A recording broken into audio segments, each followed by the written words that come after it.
Welcome. Thank you for joining us today at the discussion forum. My name is Laurie Novak. I'm an anthropologist on the Faculty of Biomedical Informatics at Vanderbilt University Medical Center. And I'm here to introduce our speaker today. We have a really exciting talk entitled Unregulated Voice AI for Health, Implications of the Safety and Efficacy Evaluation for Trustworthiness.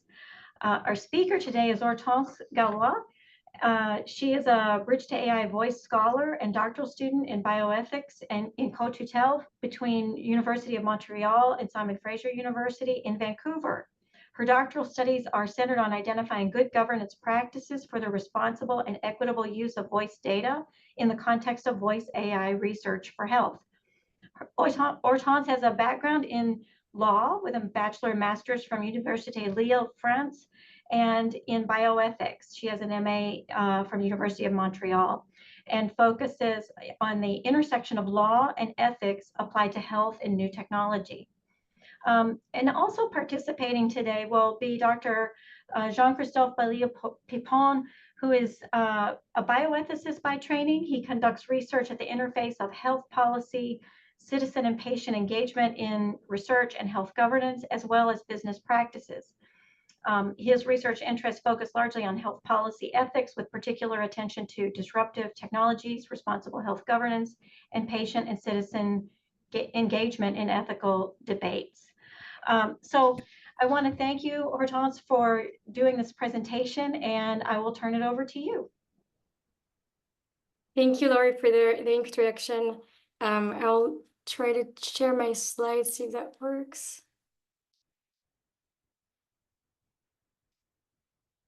Oh, right, I need one more step before that.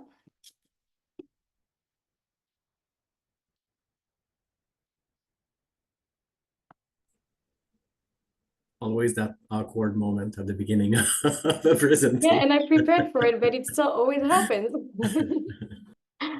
All right, so I need to go back.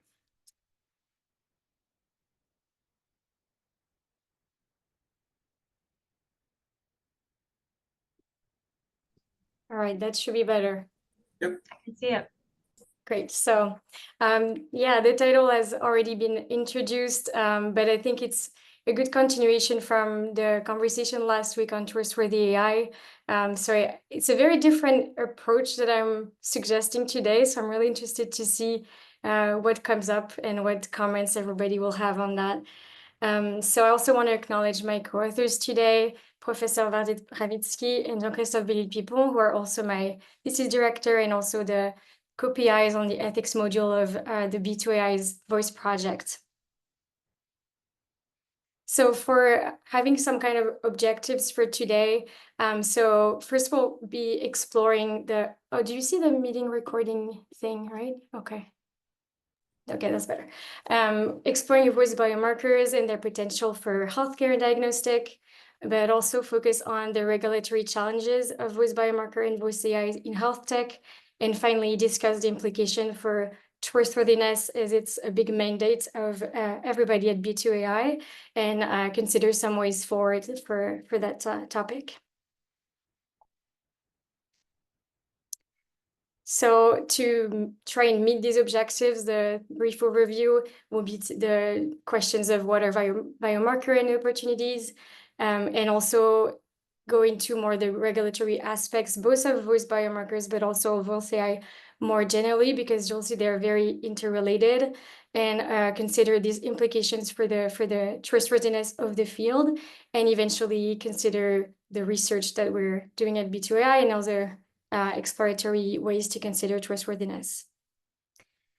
So for those of you who are not familiar with the work of B2AI voice or voice biomarkers, I prepared a little recap. So voice and speed biomarker are referring to features or combination of features in the voice that have been identified and validated as associated with a clinical outcome. So an example we could give is variations in the tone, the speed, and the pitch of the voice, which could indicate long COVID-19. I'll also be talking about voice AI in health tech. So all the technology using AI to detect, interpret, respond to the human voice for clinical purposes. And this actually is a broad category that includes virtual voice assistants, speech-to-text for healthcare providers, speaker recognition. But what we'll be focusing on more specifically today is the voice AI in health tech that uses voice biomarker to detect, monitor, and treat diseases. So an example here would be a mobile application that uses voice biomarkers to detect long COVID-19 symptoms in the patient from home.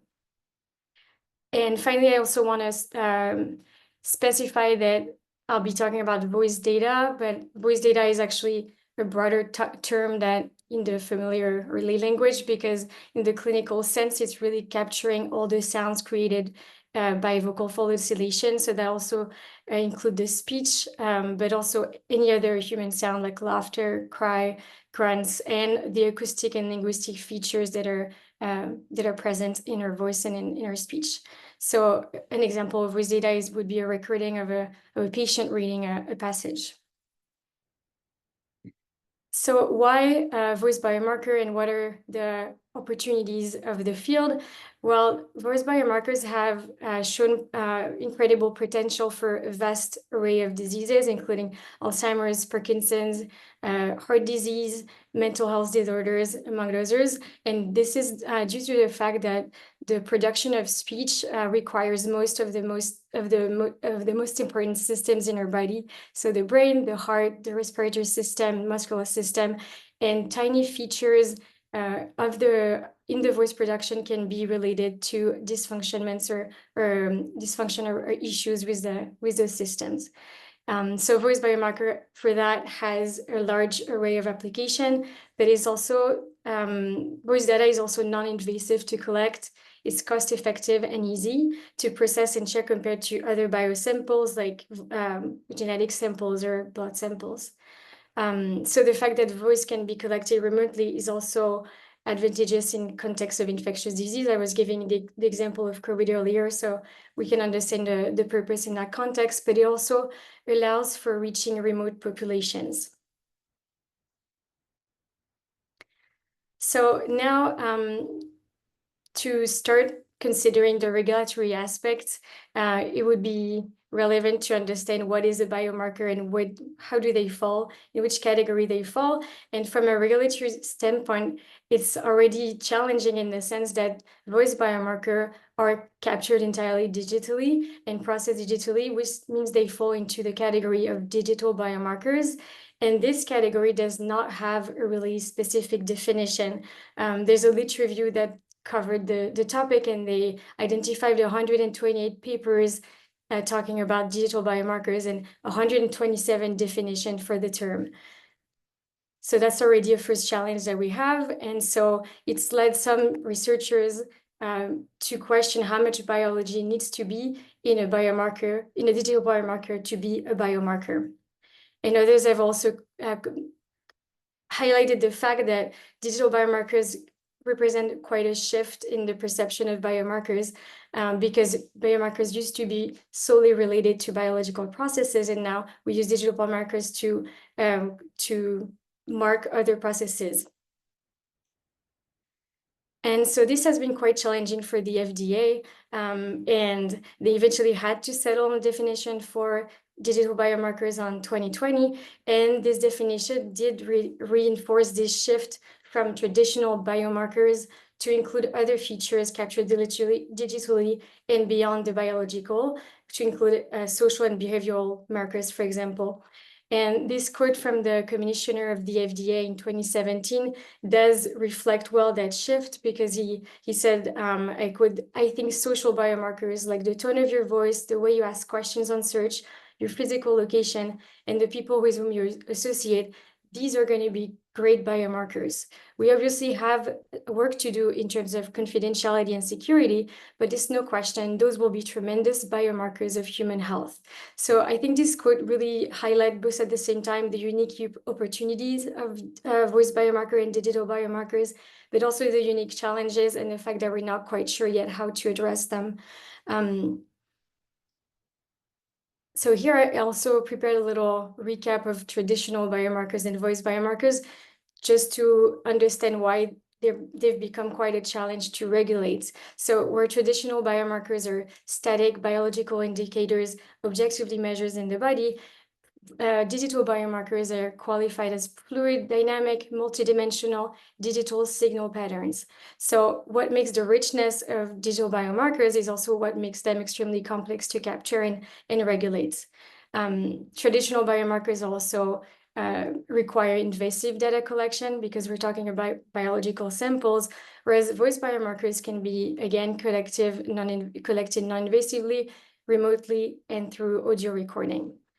The last main difference is that traditional biomarkers are collected in controlled environment, whereas digital biomarkers like voice biomarkers can be collected remotely. And so this has represented quite a shift in the way the FDA has been approaching a biomarker regulation. A traditional biomarker have been regulated for, I think, a couple of decades now through the biomarker qualification program of the FDA, and has led to a public list of qualified biomarker, with examples like blood glucose, tumor size, or blood pressure. So it's a quite rigorous process to get a biomarker qualified. And the challenges of the digital biomarkers have led the FDA to decide to shift from qualifying and regulating and evaluating biomarkers independently to qualifying digital biomarkers as part of the software as medical device that they're embedded with. And so I'll come back to the definition of software as medical device and the regulatory process for that in a minute. But first, I wanted to show you a few examples of voice AI technology and products that are already existing and are leveraging voice and speech biomarker for disease detection and monitoring. So we've done a review of the startups that are out there developing those products, and some are, for example, here you can see one that's targeting cough. Others are the one here is talking about mental health and suicide prevention. So there's tons of projects and startups that are flourishing. So it's a really rich market that keeps growing. But facing that, there's one, going back to a regulatory process, I wanted to highlight one in particular, which is the oral analytics Speech Vitals, who's a computerized cognitive assessment for the treatment of ALS, and has recently received the FDA breakthrough device designation as class 2 software medical device. And this kind of stands out an exception in the field, because this designation means that the FDA is saying we recognize the potential of this product and its impact for healthcare and the future of health. So we're going to help you go through the process of becoming a regulated medical device. So to understand how startups are marketing their product, their voice AI product, well, they're facing two options. One is to obtain the FDA approval as medical device or software as medical device, or they can put their product in the general wellness category, which means the product will be put on the market unregulated. And so the line that separates the two is defined by the intended use for the product and the risk level. For example, if a product is requiring invasive process, it is more likely to be considered by the FDA as requiring a pre-market approval as a medical device. So an important feature for that is the intended use, and this is where startups have a lot of say in the way they're going to develop and marketize their product to fall within one or the other category. But for software as medical device, the definition the FDA provides is that it should be intended for one or more medical purposes, such as diagnosing, curing, mitigating, treating, or preventing disease. It usually targets a specific disease or condition, and the FDA regulates the software to make sure that it meets the safety and efficacy required before entering the healthcare settings. On the other hand, general wellness products, these have, so I put the direct definition from the FDA because it shows you how convoluted this definition is and how difficult it can be to understand exactly what they mean. But so it's an intended use that relates to maintaining or encouraging a general state of health or healthy activity, or an intended use that relates to the role of healthy lifestyle with helping to reduce the risk or impact of a certain chronic diseases or conditions, and where it is all well understood and accepted that healthy lifestyle choices may play an important role in health outcomes for the disease or condition. So why do we have such a complicated category? It's because the FDA back in 2015 has been flooded with application for a software as medical device with the rise of AI, and has decided to expand the category of general wellness so as to limit the amount of application they would receive. So they're in some ways encouraging startups or companies to use the general wellness category rather than going through the rigorous software as medical device process. So to show you how like this line can be also a bit fine, I made two very fictional examples. On the left here we have an approved medical device, BioPower, health application that use voice biomarker technology to identify phases in bipolar disorders and predict harmful behaviors to alert healthcare professionals. So this again has received pre-market approval by the FDA as a Class 2 software as medical device, and is available on prescription, covered by most private and public insurance in the US. On the right, we have API, which is a voice AI chatbot, which monitors the health of isolated elders through 1-minute recording of their voice. Results can be synced to Close One or healthcare providers in case of need, and the app is available for $10 a month. So here, what we can see is like the technology behind these two projects is relatively the same. They're analyzing voice for mental health purpose, but on the one case we have a thorough safety and efficacy process that has been applied to regulate the application, and then the other it's completely unrelated and out of the scope of the FDA. The main difference being one is targeting a specific disease, the other is more mental health and broad, so that fits the criteria of general wellness product.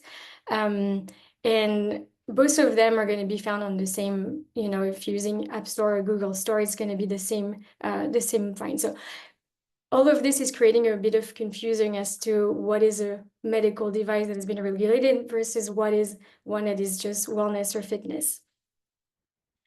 And so why would a company choose one or the other? Well, obtaining FDA approval for a software as medical device, it's a long, costly process. And for startups, it can be really hard to even consider because of the time also it requires to go through. It also requires a lot of back and forth with the FDA through the development of the product. So Simon and Cohen have identified a practice that a lot of digital health startups are starting to use, which is called skating the line, which is in which a startup will start with putting their product on the market through the general wellness category to kind of test the market, for example, before they decide to go through or not with the software as medical device regulatory process. Or they can also use that as a way to attract potential larger companies to buy their product and go through the FDA regulatory process themselves. And so how does that impact, going back to our field of voice AI and biomarker research? So how does it impact the field?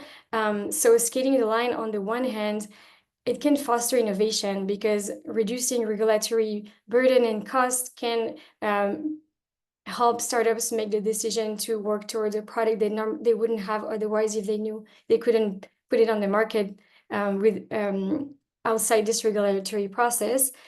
So in turn, it can also encourage voice biomarker research, but also the use of voice biomarkers and the integration into some voice AI technologies. But on the other hand, this can also mean that fewer voice biomarkers will be qualified by the FDA because the product will not be going through the software as medical device approval process. It also creates an additional challenge for these startups to demonstrate the safety and efficacy of their product because they cannot do it through the stamp of the FDA approval. And in terms, this can make it difficult for these startups to establish credibility, but also to gain user trust. And so going back to our big topic in B2A of trustworthiness. So trustworthiness, startups play a big role in the field of voice AI because their products are the first one to reach the market. So there's an important aspect of considering their work and their impact on end users and the way it's defining trust. And especially for a new and promising field, building reliable, safe, and accurate technology is essential for the success of the implementation into clinical practice. So some have said, for example, that trustworthiness is a cornerstone of uptake and engagement with AI technology in healthcare. But the way I would like to approach trustworthiness is in the sense of, given the importance and the sensitivity of this product, it's probably crucial to start with ensuring that the technology is worthy of trust before asking end users to trust them. And so in that process, the definition of trustworthiness that I'm exploring here is to look at the objective aspects of trustworthiness, so the metrics that contribute to making a product worthy of trust before we ask the end users to trust it. And so here I'm using the definition by Mayer, who defined trustworthiness as the quality of being reliable, truthful, and dependable. So in this work of finding objective metrics for trustworthiness, so several can come to mind: privacy and security mechanisms. So for example, has the technology been developed using, privacy by design? Adequate expertise. Does the voice AI product development included specialized clinicians for the disease they target? Compliance with applicable laws and regulations such as HIPAA. Also compliance with ethical norms and adherence to even non-binding instruments such as the Montreal AI Declaration, and also going back to our safety and efficacy, which is demonstrated through the obtention of a regulatory approval, and in the case of software as medical device has become a bit out of the hands of the FDA. So how can we think about trust and trustworthiness given these new challenges for those products and the impact it has on voice biomarker research? Well, on the one hand, there's this aspect of defining what are the objective metrics for trustworthiness, what makes a product worthy of trust objectively, or as objectively as we can make them. So for this, our work has been to create space for discussion and collaborative work using the expertise from different fields. So this I'm kind of like also thinking about the presentation last week for those who were there, or like they defined standards for trustworthy AI in their institution, and they used the expertise from different experts from the clinical, technical, legal to define those standards. And so this is what we're trying to do with our team and through expert interviews and workshops. But also, as an important aspect is to understand what are the legal and regulatory challenges that the voice AI developers are facing. And so for that, we're starting to survey voice AI startups to understand what is it that they struggle with when they enter the legal and regulatory aspects of their voice AI development or the marketing process. And so this will lead to the co-creation of tools to support trustworthy voice biomarker research, but also to inform policymakers. And another crucial aspect is to explore the other side of the coin. So what are the subjective factors that can influence trust? And this is where I'm going to reference the work of our team, Marie-Françoise Malo, who has been conducting semi-structured interviews with patients, healthcare professionals, and regulators to gather knowledge on factors that can influence trust. We're also conducting a Delphi study on the ethical, legal, and social implications of implementing voice AI applications in healthcare. And also, I think a crucial element is to maintain this cross-consortia initiative and discussion to understand where trustworthiness comes from and how we can improve it. So that's it, and just gonna show our team here.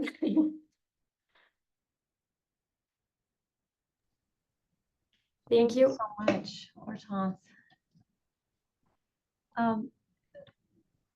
Yes, very nice work. Thank you so much. This is so interesting.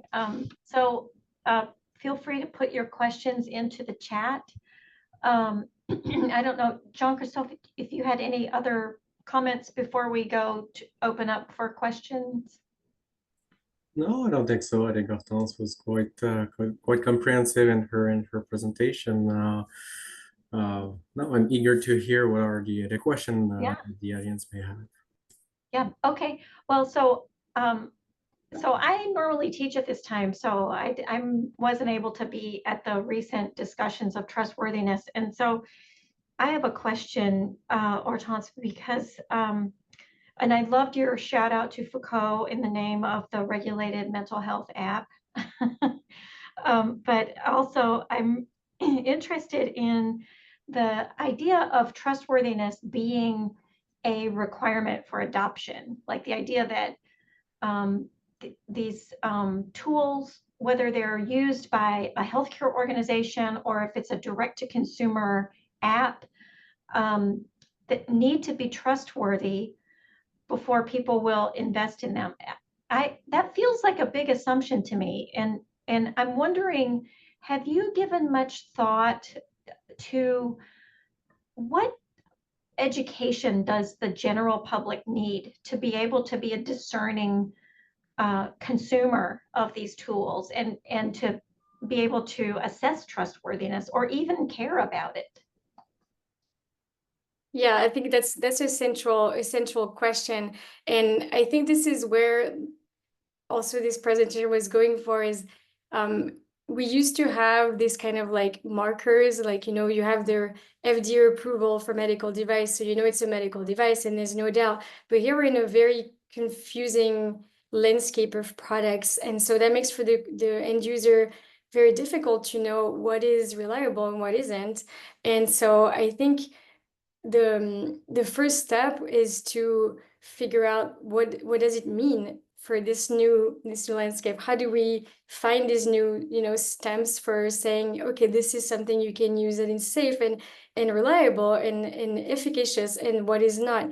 And I think the start, as you say, I think you're right that maybe not everything, it shouldn't be the first criteria before deciding if something should be out there or not, but I think things are already out there. And so I think it is time for education and understanding how are people responding, and creating these tools is part of the work of our team. And I didn't spend enough time explaining the amazing work they're trying to do, but they are working toward developing these educational tools and informational tools that can help different sections of the population understand the real risks and opportunities of AI, so that we don't have this, just like this gut reaction to AI that some of us are like, oh my God, never. And some are like, oh, it's the future. And there's not real objective way to approach those devices. So I don't know if Vardit and you have something to add to that.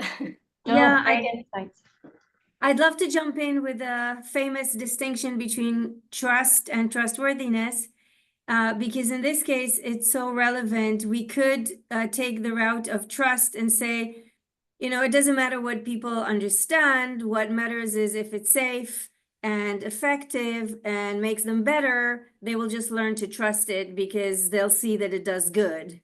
Or we can go the route of trustworthiness and ask ourselves, what are the features, characteristics, conditions that would actually make the product trustworthy according to metrics that we would develop, regardless of whether people end up trusting it or not.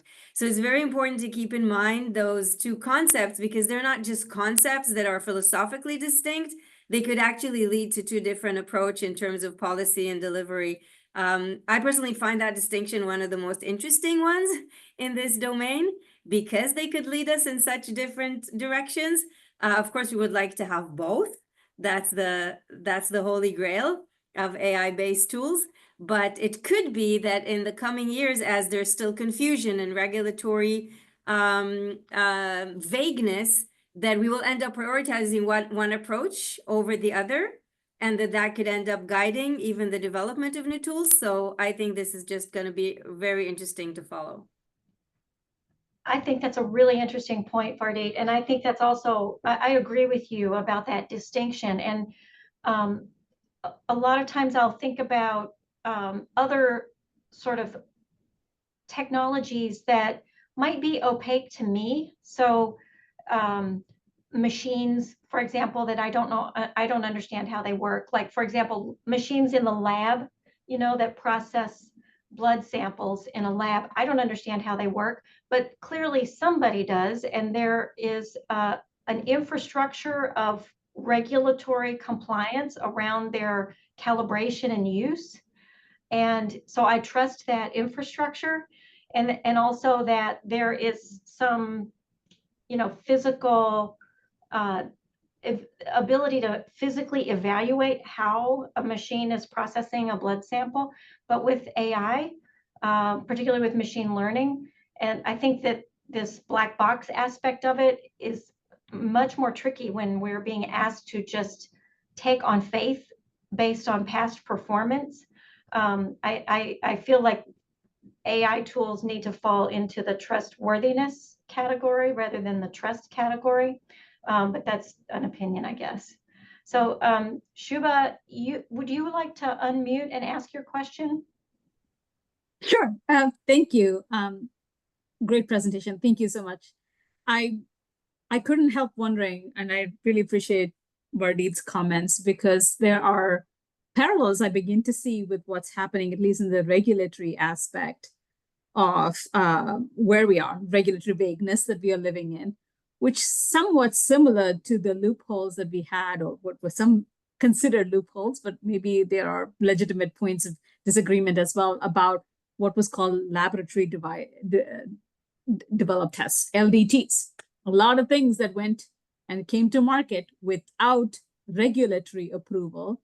Nonetheless, they also had some structures associated with them, which could help increase their trustworthiness, right? Like they came through clinical trials that were subject to other kinds of regulations and oversight or peer review publication, many other structures that build into trustworthiness. So I think it's a complex question. And I think, yes, leaning towards trustworthiness is important, but how we get there is a very, very critical, and how you do that in the absence of maybe or in an evolving regulatory space gets even more challenging. My question was about how are these companies actually thinking about self-regulation? That's another space, right? We keep hearing about, right? So how the startups, many startups are very fast, nimble, strapped for cash, etc. How often do they pause to think about, or do you hear from your interviews or other kinds of work that you have done that they are aware of or want to adopt and really engage a participant or community members in their design, in their decisions, in their operational practices? Do they have advisory boards? How much do they think about governance in this sort of idea of like self-governance in the space where we want to establish our trustworthiness, because in the end, it's good for business, it's good for us, it's good for everybody? That's a really, really good question. We tackle it a little bit with our survey, but not formulated that way. And I think it would be great to ask directly, like how much community involvement do you have, or patient involvement do you have, or not at all? And but what I've maybe noticed with this review of startups is like the practices, there's such a large spectrum of practices in the way like they, you know, like comply or regulate or approach these aspects. And it's kind of hard to give like a single answer. Like there's very different products out there. There's one in particular I can think of that, for example, it all started with, so this woman's best friend committed suicide, and she thought, I should have heard that, like I heard it, like, and she said, there's got to be a way to prevent that in the future and to use AI for that purpose. And so in that sense, we're tackling a very sensitive subject, and the goal of this startup is really to contribute to public health in that sense. So I know that they are on the path, also the FDA approval path, and I know that I've seen some aspects of it on the website, but it's like it's not very publicized. Whereas I think, as you say, it's like a really important part of the equation. And then I would say on the other side of the spectrum, you have startups that are, and I won't name them, but are just, creating voice biomarkers or so-called voice biomarkers to help employers know if their employees are going to be reliable or not. So you have such a vast diversity in that world, and it's really interesting. But yeah, so I think adding this question will be interesting because I doubt a lot of them do it, but I know a lot are really concerned for the impact that they have, which is also was a surprise for me because I'm not familiar with the private sector at all. And so it's interesting to get to ask those people how they do it and if they have the same worries that we have in research when we're, to kind of like always push to do things the best way possible. But for them, the incentive is a bit different because at the end of the day, they are marketing a product. So, I think your answer is interesting on that because we have been starting to survey and to explore what the startup have been doing up to now. Hortense alluded to that, but we are working on discourse analysis of their websites, what kind of language they are using for presenting their technology. Is it hype language or not? What kind of word expression that they are using? And it's interesting. Some of them are saying that voice is the new blood, that through your voice, we will be able to collect so many insights from using a non-invasive way. It may not be invasive in your body, but if it's in your the data is collected in your environment, that may be invasive, but in another way, at least digitally.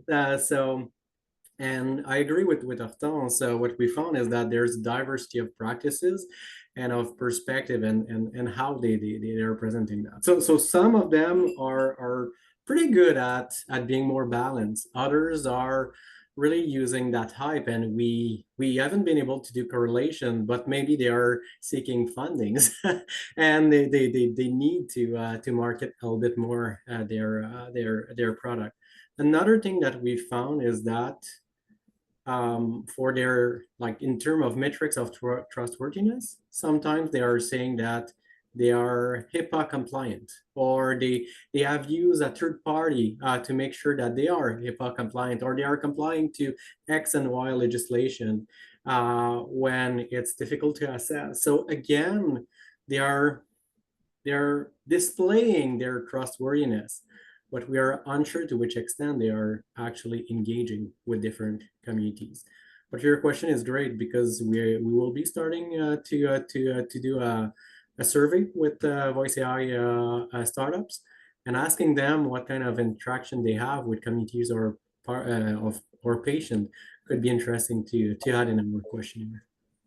That's wonderful. I just want to finish the thought, Hortense and Jean, saying that this is absolutely right, that you hear both sides of it, right? Like, I love the discourse analysis because there's on the one side, the viewpoint that is, this is about doing something that's easier, non-invasive, etc. You're sort of promoting the facility, the ease and the utility of something. But there are all these other apps you hear about. Like, I just recently also heard exactly, Hortense, like another person I heard about who's developing a voice-based app because they wanted to help their fellow students who were having post-traumatic stress disorder after shooting incidents in schools. Okay, and so the idea was this would be a voice check-in every day to see how are you doing, right? This was a person who themselves went through a shooting incident in school, and so they were motivated to create this to help others, right? So we see two different sort of framings, and you could imagine that those who are starting out with the help people, like the one who said, I should have known about this, and so why didn't you do anything to help? Why couldn't we have done anything better to help with the person? They would be more inclined to maybe they'd be more inclined to thinking about ways to sort of promote trustworthiness through engaging communities, partners. I'm drawing the parallels and seeing if I can draw the parallels here between this world and the world of sort of like synthetic biology and all of that, where there was a lot of self-regulation by the companies who were going to start making pieces of DNA which could have dual use implications. And there was a lot of self-regulation there. So we all agree that we will do these things. And yeah, it's never perfect, but at the same time, maybe when we're operating in a vacuum and still learning about how regulation is going to evolve in this space, we have an opportunity to see if we can bring together the self-regulators in some ways and sort of set the standard of practice. So I'd be very excited from your interviews and surveys, I guess. Yeah. And I think just to add to that, I think the biggest difference here is in the motives or the motivations of those companies, because a lot of them are trying to or adapting their practice to be as compliant or as clean as possible, because if their goal is to be bought by a larger structure, they know they need to look already compliant with HIPAA. They need to be having a data set that's so they clean their act not for the public, but for the opportunities that having a very compliant and clean product could lead to. So there's I think there's so many different reasons why those startups would be complying with a regulation or not, or that the spectrum is very diverse. It's going to be really interesting to have insights from those startups to tell us like how they're approaching that and the reasons why they're complying or not.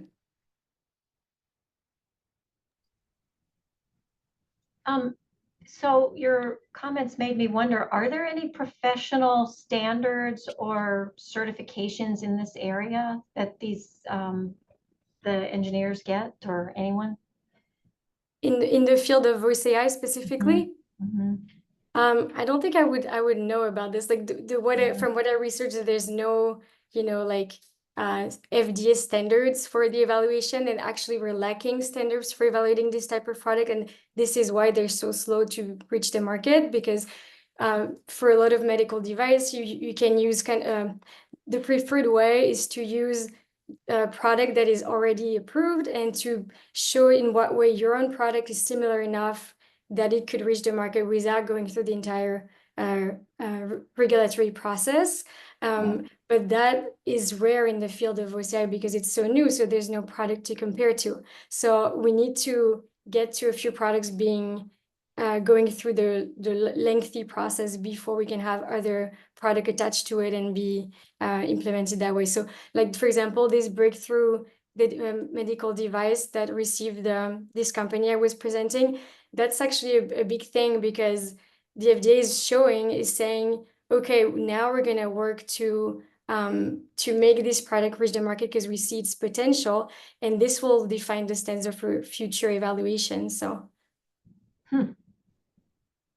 That's really interesting. I mean, people have been doing sound engineering for many decades, and it's just interesting. Like it almost seems like it would be good to have some sort of voice engineering certification or something where someone has to take a class in ethics.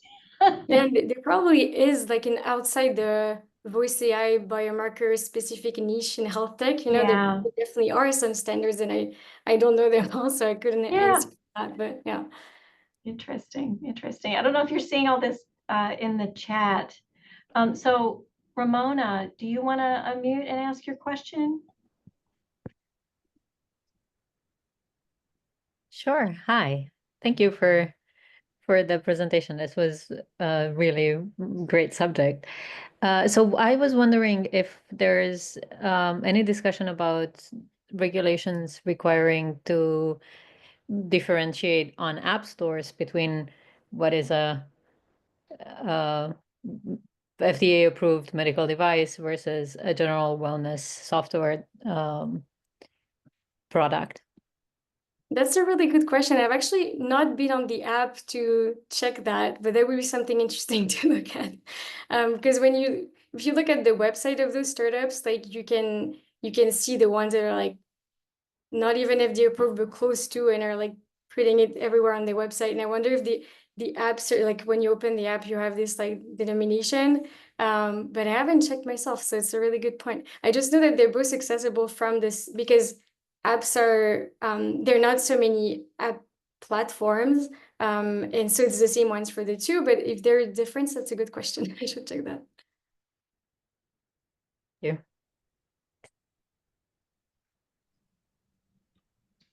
So there's a whole thing in the chat about the startups being compared to Uber.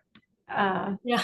And that Aaron Lee made this comment about many of the startups in the healthcare space seem to be taking the Uber approach, where they don't worry about regulation until they make it big, and then they have legal issues, and then it is a good problem because it means they're succeeding.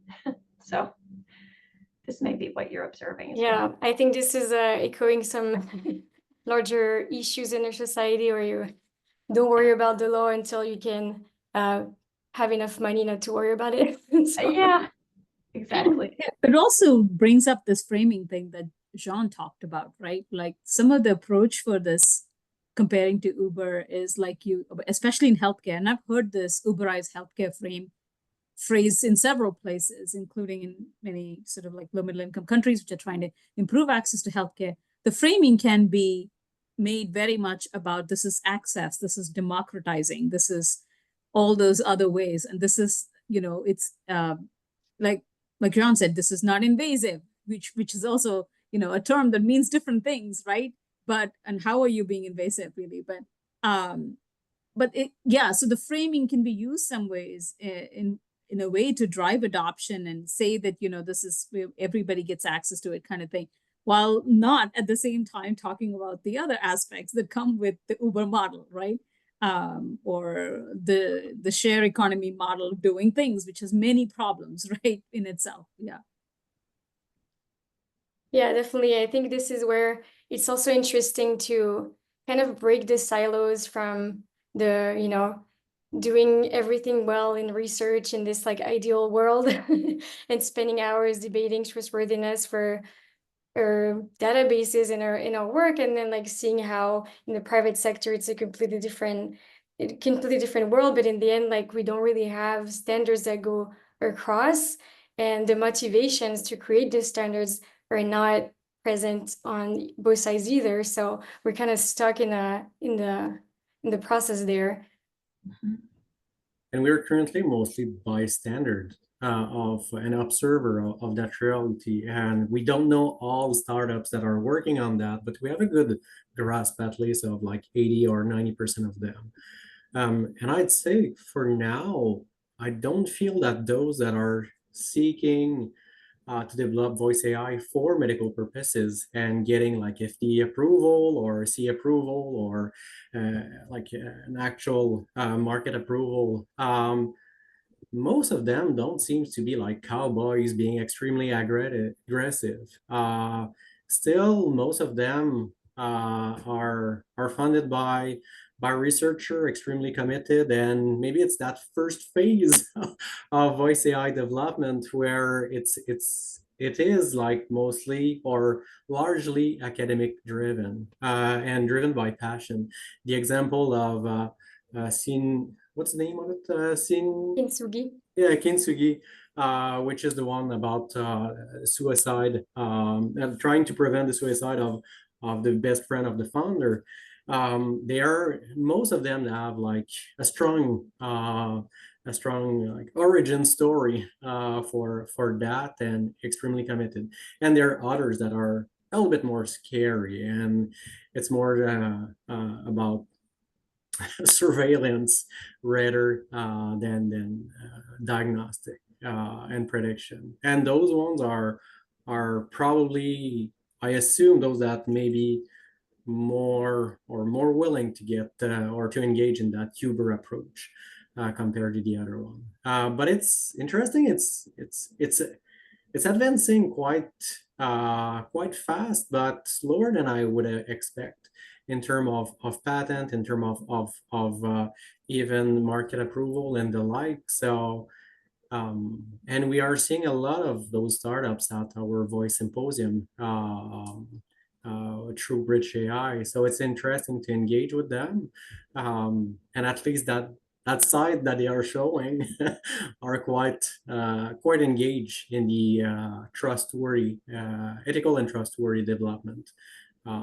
Maybe there's a bias in that sample for sure, but still, I think they seems to be eager to get more insights also, how to be good corporate actors in that sense. And our consortium, Bridge AI, or Voice in general, is really well placed to be able to set maybe those certain standards that the industry may want to follow. In addition to self-governance, as you indicated. Stephen in the chat is putting a more grim spin on that, Jean-Christophe, saying there's also the strong likelihood that startups that begin with a patient-driven health vision might find themselves pivoting when they realize how big the surveillance market is for their underlying technology. So things can change. Well, this has been fabulous, Hortense. This has been such a great discussion. Are there any more comments? Any more questions or comments? Really excited about your work. And okay, if we have wrapped up the questions and comments, Brittany is saying, please join us on Tuesday, November 19th for the discussion forum, ROI of health AI. We need more roads, not Ferraris. So that will promise to be a good one. But thank you, Hortense. This has been educational and enjoying. So thank you very much. Thank you. Thanks, everyone. And thank you, Laurie, for moderating. Have a good afternoon. Thank you. Bye.